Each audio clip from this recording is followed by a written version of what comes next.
Justin Trudeau's climate emergency government continues to find new and creative ways to waste your money going to climate change summits in exotic locations. Today, I'll tell you about the Climate Emergency Summit in Nairobi you didn't know about.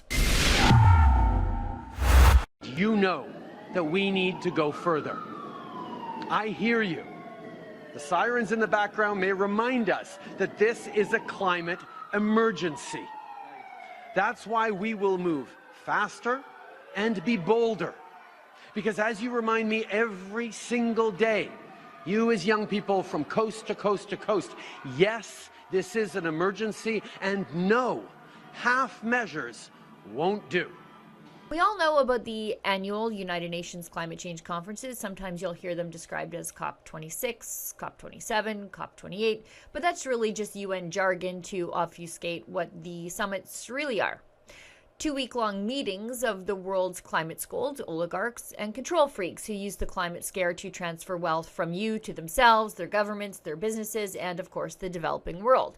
Last year's United Nations Climate Change Conference, held in the United Arab Emirates, of all places, cost the Canadian taxpayer nearly $3 million, including $825,466 for transportation, $472,570 for accommodations, and $295,455 for meals and incidentals, according to records obtained by the Canadian Taxpayers Federation. But that's just the big climate change conference. Canada's Ministry of Environment and Climate Change, headed by Minister Stephen Guilbeault, can't just limit itself to one international climate party per year. Did you know the Trudeau government also sent a delegation to the United Nations Climate Assembly in Nairobi, Kenya?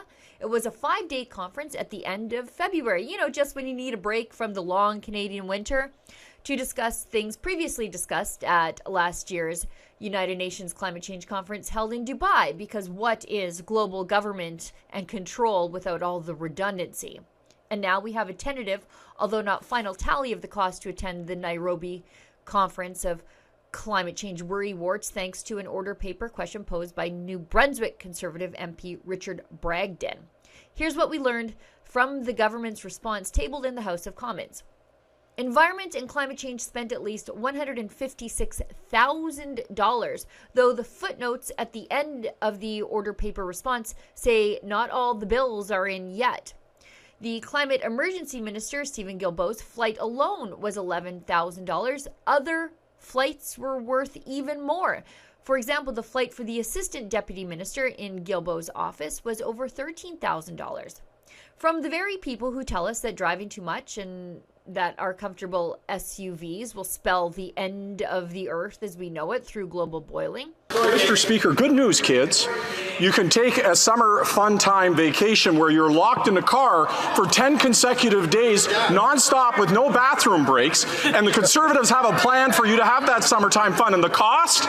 Give up the future of the planet, right? Don't worry, kids, about climate change. Don't worry about taking action on the planet. Enjoy your 10 hours in the car and let the planet burn.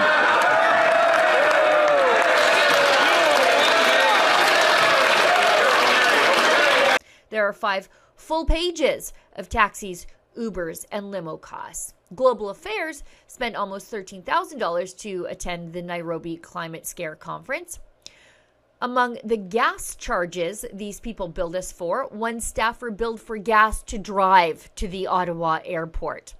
The RCMP spent $81,000 to provide security for our very special climate change VIPs. In all, Trudeau's climate emergency government blew through $220,000 going to the UN Climate Emergency Summit in Nairobi, Kenya. And yet, just 1 month later, these high-flying climate heroes jacked the carbon tax on the little guy from $65 a ton up to $80 a ton. For what? For the crime of driving the family minivan to work and then to the hockey rink. So not only are we fighting climate change and reducing emissions, but we're putting more money back in the pockets of families, particularly in low and middle income families across the country. It's basic math. Had enough yet? For Rebel News, I'm Sheila Gunn Reid. These hypocritical climate change conferences are all part of the Great Green Reset, wherein the oligarchs and politicians of the world use climate scare policies to control how you live your life. To reject the Great Green Reset, please sign our petition at nogreenreset.com.